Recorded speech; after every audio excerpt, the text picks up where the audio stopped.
At midnight, unable to fall asleep, I decided to go downstairs to get some water. Being careful not to make any noise, I approached and saw that the lights were unexpectedly on. I could also hear my hushed voice. Did you see her? The way she desperately tries to please us. It's hilarious. Yeah, the look on her face when she saw the food in the trash. Priceless. And when she asked, "Did you not like it?" I almost burst out laughing. She's useless. They were laughing as they mocked me. I wished it were just a bad dream. But it had already reached a point where I could no longer ignore it. I had reached my breaking point. Ever since Lucas and Anna moved into our newly built house a few months ago, they had completely ignored me. The three of them would smirk at me with unsettling grins. Lately, I had gone beyond anger and sadness. I felt nothing at all. Once I decided to leave this house, I wasted no time. I quietly returned to my room and started looking for a temporary apartment. The next evening after work, I packed my essentials, stuffing what I needed into my suitcase. After leaving the house and arriving at my temporary apartment, all three of them called me that same day. "Mom, get back here now." I was planning to treat you to dinner tonight. Please, just come back home. Where the hell are you? Stop being stubborn and come home. All of them kept saying the same thing, telling me to come back over and over. Thinking back on everything that had happened, I gave them my response. My name is Jessica. I work full-time while also managing the household. My husband, Brian, also works, and every morning at the breakfast table, he complains about his coworkers. It's become a daily routine. These younger employees today don't even want to answer the phone. It's ridiculous. Well, times have changed. Everything is handled through social media now. They have no sense of professionalism. Back when I was their age. And from there, he goes on and on about his past. I usually just listen, trying not to roll my eyes. To be honest, Brian has a pretty old-fashioned mindset. He believes that men should work outside the home, while women should stay home, take care of the household, and devote themselves to their husbands. He also insists on having control over everything at home, playing the role of the traditional head of the household. When our son, Lucas, got married and moved out, Brian wasn't happy when I told him I wanted to work full-time, but I managed to convince him. Oh, by the way, about the new house we're planning to build. Brian brought it up with excitement, and I responded with a half-hearted reply. Even though he's already in his 50s, he suddenly decided he wanted to buy a brand new house. He claims that spending retirement in a new home would be much more comfortable than staying in an old one. But isn't our current house fine? Instead of rebuilding, we could just remodel. Nope, not happening. It has to be brand new. Once Brian made up his mind, he refused to budge, insisting that we had to build a new house whether I liked it or not. In the end, I gave in and contacted a home builder. Once it's finished, let's invite Lucas and Anna over for a party. They'll love it. Brian was already getting excited, planning out the party menu.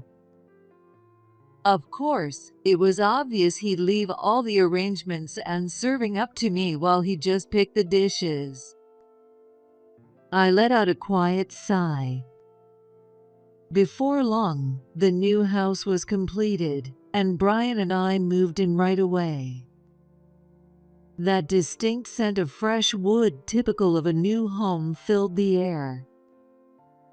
Aren't you glad we built it? Brian puffed out his chest proudly. Even though it was just the two of us, a two-story house felt a little too big. But for once, I had to admit, I was kind of happy too.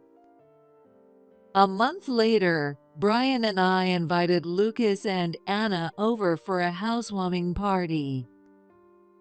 As soon as our son Lucas and his wife Anna stepped inside, their eyes lit up.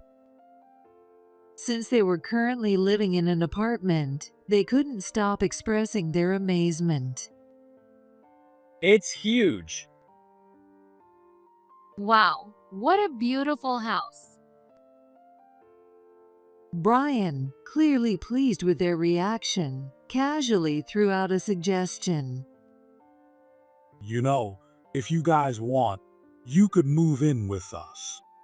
We've got plenty of extra rooms. Come on now, there's no way they'd want to live with us. Stop joking. I laughed it off, and the night ended on a warm and cheerful note.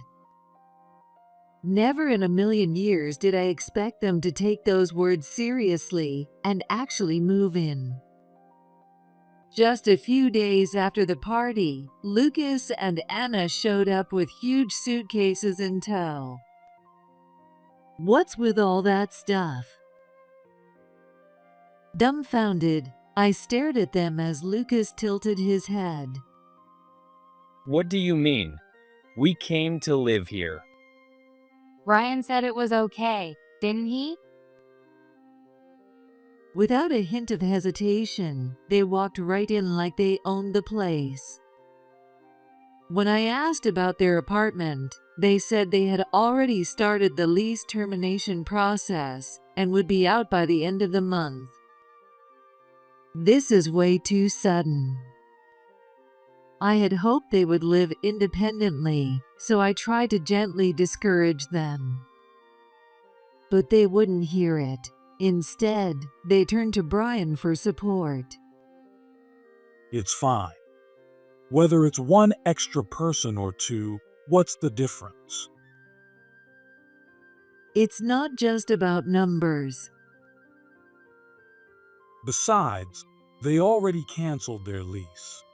They'd have nowhere to go. That'd be cruel. That's their responsibility. Even as I argued, Brian refused to budge. And just like that, they practically forced their way into living with us. After a while, a moving truck pulled up in front of the house, and a group of strong-looking movers started unloading boxes one after another. Once they were done, they left with bright, friendly smiles. After that, Lucas and Anna's belongings were scattered all over the new house. But instead of unpacking, the two of them just made themselves comfortable in the living room. They lounged around, scrolling through their phones, doing absolutely nothing. Aren't these your things? You need to put them away. There was barely any room to walk. We're tired. You do it, Mom. They hadn't even lifted a finger. Almost everything had been carried in by the movers. Brian didn't say a word as he watched them. He just gave the pile of boxes a quick sideways glance. Brian, say something to them. Don't be so uptight, Jessica. Just do it for them. We're family after all. With that, he turned his attention back to his phone. Why me? I thought to myself, but took a deep breath, trying to stay calm. Some of those boxes probably had fragile or valuable items inside. Even though we were family, I didn't feel comfortable handling their personal belongings. Anna, could you at least help me out? At that, all 6 eyes turned to me, and they responded one after another. Are you trying to bully your daughter-in-law? What a monster-in-law. Unbelievable. Where's your hospitality? I was completely baffled by how they were treating me like I was the unreasonable one. All I did was ask them to unpack their own belongings. How was that wrong?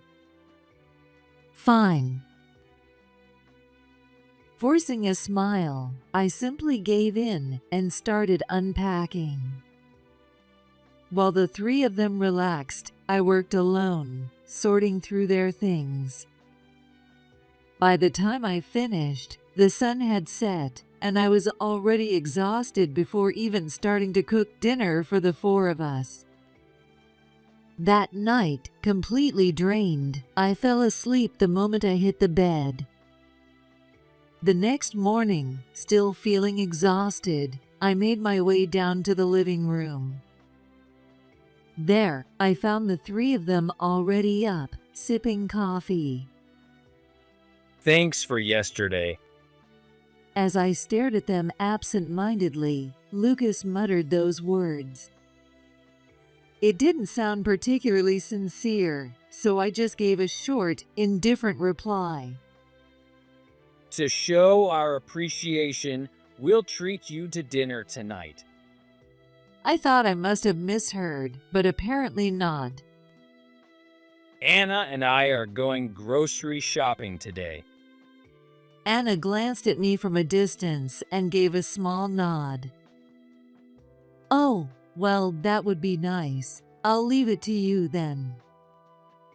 Jessica, we just moved in and we're a little short on cash. So, actually, could we borrow your card? I blinked in surprise. They were planning to use my card to buy groceries and then treat me to dinner with the food they bought, which felt a little off. But they asked for my credit card so confidently that I almost started to doubt myself. Should I really give it to them? I glanced at Brian, but he just sipped his coffee as if none of this concerned him.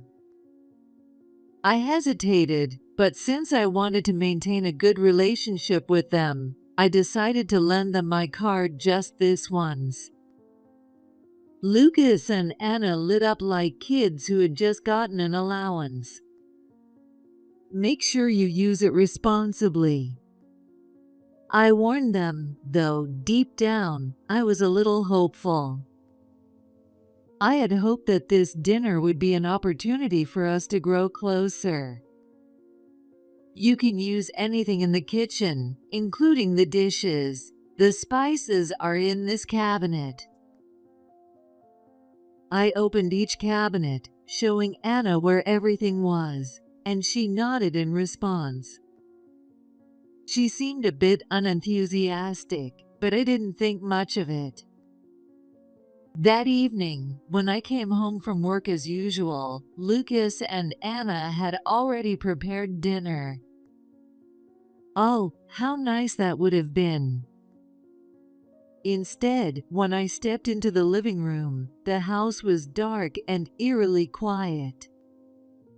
I turned on the lights to see if Lucas and Anna were somewhere in the house, but they were nowhere to be found. On the living room table, there were only a few store-bought deli items, likely from the nearby grocery store. And right in the middle of the table, there was a note left behind. We're eating out. That was all it said. As I stood there in shock, Brian came home and glanced at the dining table. The moment he saw the store-bought food, his face twisted in irritation.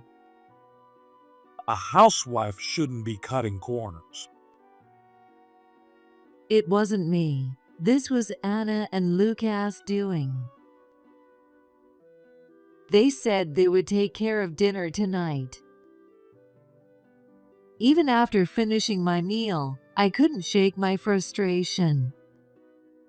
The next morning, I wanted to confront Lucas and Anna about what had happened the night before. "Good morning." But when I greeted them, my words seemed to dissolve into thin air. No one responded. Up until yesterday, they would at least reply. Feeling that something was off, I went ahead and prepared breakfast for 4 and set it on the table. However, no one touched the food. They just sat in the living room, sipping their coffee in silence. I decided to take the initiative and greeted them again, trying to create an opportunity to talk. "Good morning." No response. The next day, and the day after that, the three of them remained silent, refusing to acknowledge me no matter how many times I spoke to them. Even after a month, nothing changed. I kept preparing meals, only to be completely ignored, leaving me with nothing but a sense of emptiness. Maybe this is my fault somehow. I didn't know how long this would last, but I told myself I needed to endure it to some extent. Hoping that one day the three of them would open up to me, I made an effort to reach out. I cooked Brian's favorite meals, tried reminiscing with Lucas about his childhood, and invited Anna to go grocery shopping. But no matter what I did, they kept ignoring me, and time just dragged on. Another week passed, and not only did they refuse to eat the meals I made, but they even started throwing them in the trash. "Lucas, I thought you liked this dish?" I could hear my own voice trembling. That meal was something I had made from scratch, a dish he had loved since he was a child. Watching him silently toss the food straight into the trash can beside the sink filled me with a strange sense of fear. Not long after that, Brian handed me a piece of paper. No, rather than handing it to me, it would be more accurate to say he threw it at me. Just as I was about to enter the living room, I saw a neatly folded paper airplane, aimed straight at me. Ouch, what is this? I picked up the paper that had hit my forehead.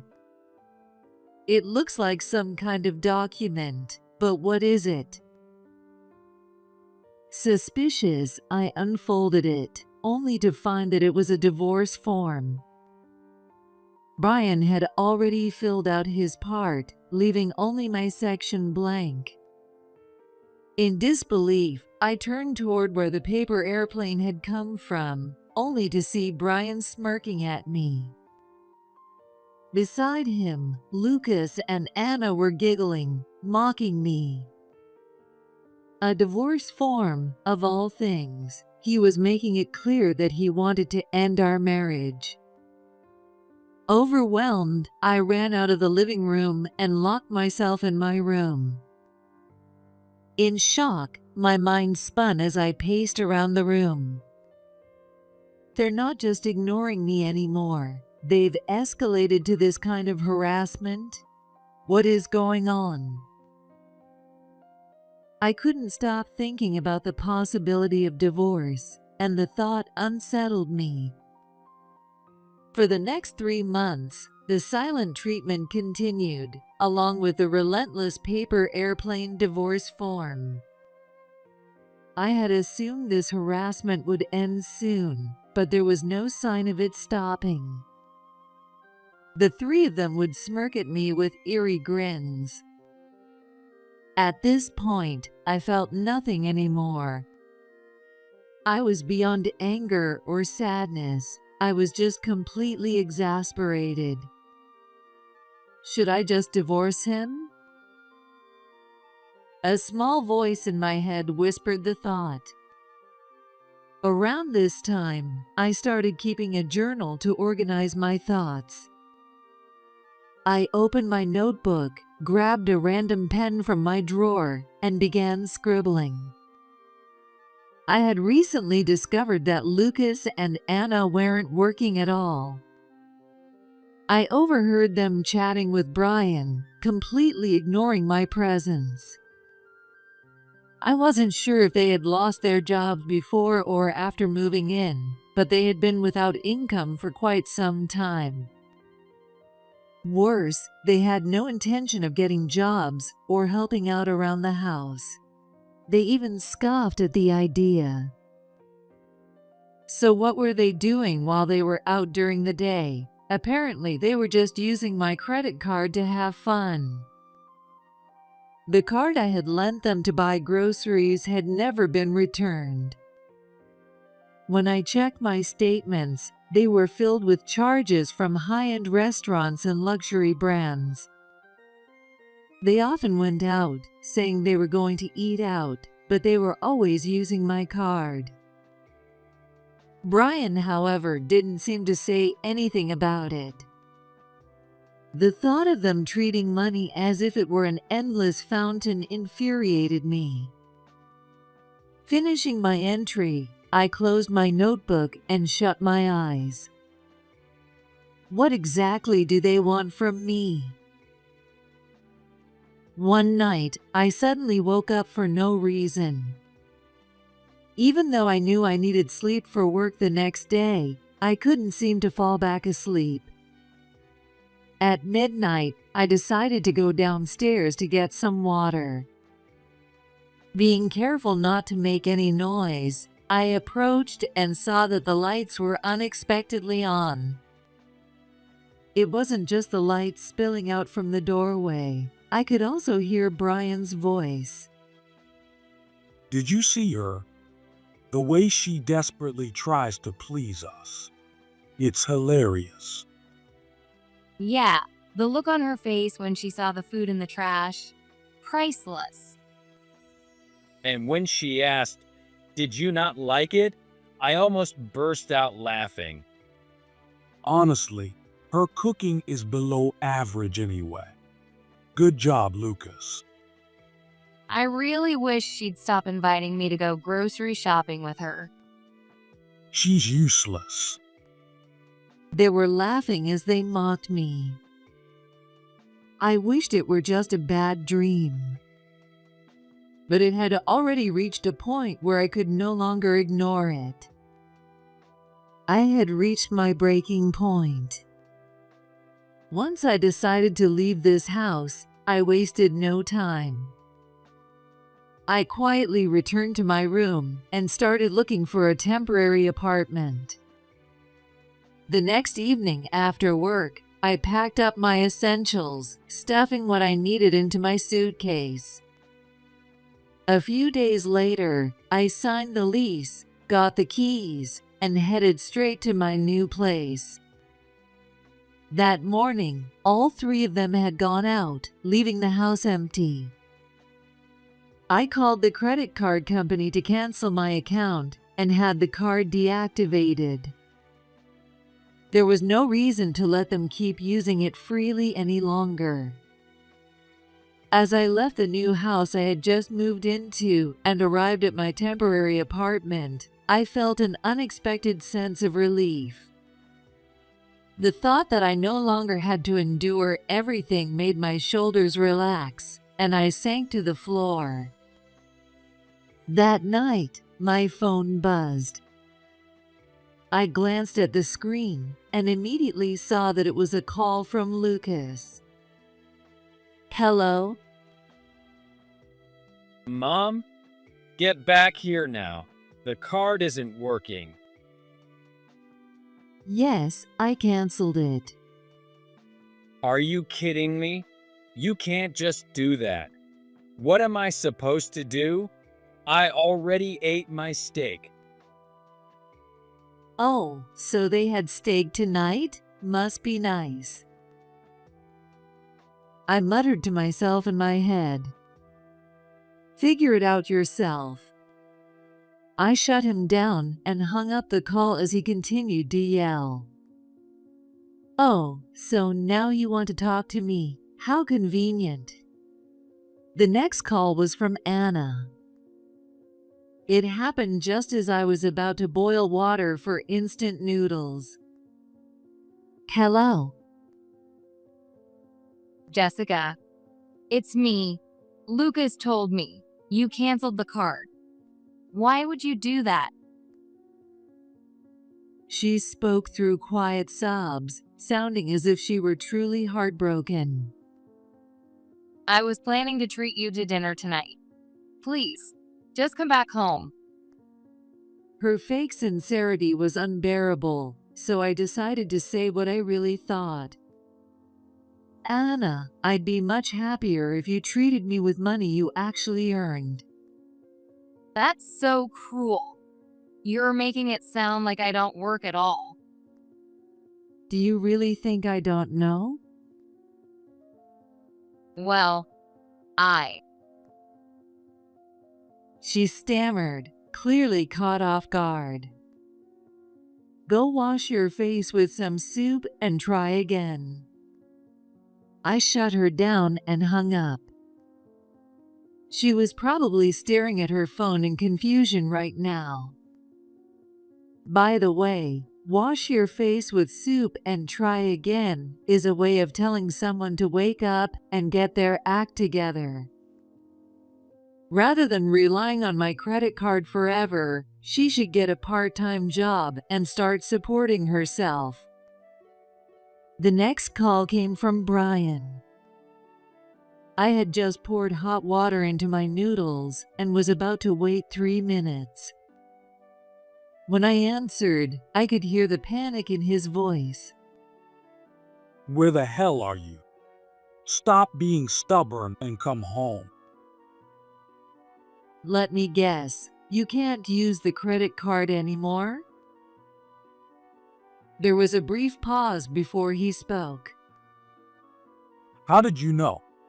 Yeah, that's exactly it. I just got off the phone with the other two. Sorry, but I'm divorcing you. What the hell are you talking about? Where are you? Like I tell you, you, Lucas, and Anna can enjoy each other's company. Are you kidding? Those two are nothing but parasites. Oh, so he knew, yet he still let them use my card freely. I was too stunned to even respond.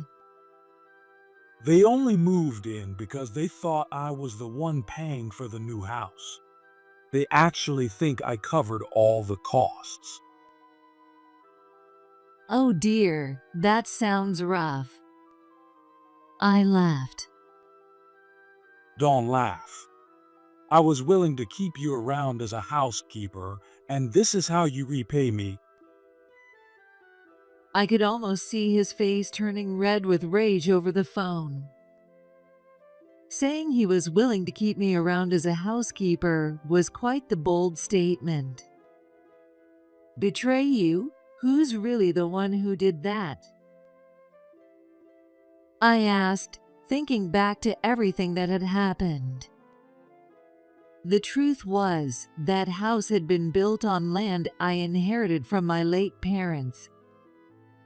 I was the legal owner. The land and house were in my name. Brian was the one who wanted to build a new house, but he couldn't afford the construction costs or even qualify for a loan. So, I had no choice but to pay for it with my savings. Yet he had invited Lucas and Anna to move in without asking me, ignored me, and even threw divorce papers at me. And who exactly made all that happen? Shut up. You're such a damn nag. He spat the words furiously. My wife's inheritance is my inheritance too. Ever heard of asset division? The inheritance I received from my parents isn't subject to asset division. What? I wasn't an expert in law, but I was pretty sure I had heard that somewhere before. That's a lie. You're just trying to cheat me. Brian was shouting on the other end of the phone. Yelling about it won't change anything. When I said that, he became even more furious. Then fine. We'll just change the name on the deed. I'll have the house and land transferred to me right now. Are you planning to go to the courthouse tonight? Because I already told you. I'm divorcing you. Can't I just go to a real estate office and get it done quickly? My head started to ache. Brian had never dealt with contracts or paperwork before. He had always dumped those things on me. If he really believed that, he should try going to a real estate office himself. They'd probably just laugh in his face. Speaking of real estate, I paused before continuing.